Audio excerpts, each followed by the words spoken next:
ஆண்டவராகிய இயேசு கிறிஸ்துவின் நாமத்தில் உங்கள் யாவருக்கும் என்னுடைய அன்பின் வாழ்த்துக்கள். இன்றைய நாளில் ஒரே ஒரு விஷயத்தை உங்களோடு கூட பேசி கிறிஸ்துவுக்குள்ள உங்களை உற்சாகப்படுத்த விரும்புகிறேன். நம்ம வாழ்க்கையில நம்ம ஒரு ரிஜெக்ஷன் அப்படிங்கிற ஒரு விஷயத்த தான் நான் பேச விரும்புகிறேன். அந்த நிறைய பேருடைய வாழ்க்கையில வந்து நம்ம ரிஜெக்ஷன் அப்படிங்கிற ஒரு விஷயத்த ஃபேஸ் பண்ணியிருப்போம். லைக் நம்ம ஃப்ரெண்ட்ஸ்னால நம்ம ரிஜெக்ட் பண்ணப்பட்டிருப்போம். நல்லா நல்ல ஃப்ரெண்டா இருந்திருப்பாங்க. ரொம்ப வருஷம் ஃப்ரெண்டா இருந்திருப்போம். ஆனா, ஏதோ ஒரு காரணத்துக்காக எனக்கு நீ இனிமேல் ஃப்ரெண்டே இல்லன்னு சொல்லுவாங்க.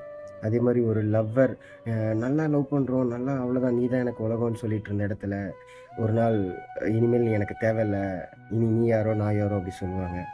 ஈவன் குடும்பத்தில கூட அப்படிப்பட்ட ஒரு ரிஜெக்ஷன்ஸ் நம்ம வொர்க் பண்ற இடத்துல நல்லா பெர்ஃபார்ம் பண்ணியிருப்போம். ஆனா, சில நேரங்கள்ல யூ ஆர் நாட் வொர்த் அப்படின்னு சொல்லிட்டு நம்மள ரிஜெக்ட் பண்ணுவாங்க.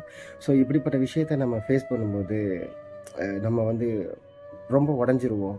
நம்ம லைஃபே ஸ்பாயில் பண்ணிடலான்லாம் சிலர் வந்து யோசிச்சுருவோம். அவ்வளோதான் இதுக்கு எதுக்கு நம்ம வாழணும் அப்படின்னு.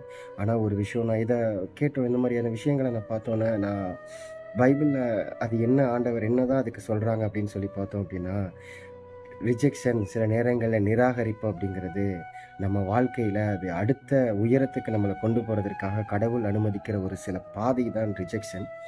இது வந்து ஒரு சில நேரங்கள் நமக்கு கொஞ்சம் கஷ்டமா இருந்தாலும், அது கடவுள் வந்து அத நன்மையாய் மாற்றுவார் அப்படின்னு சொல்லி வேதம் சொல்லுது.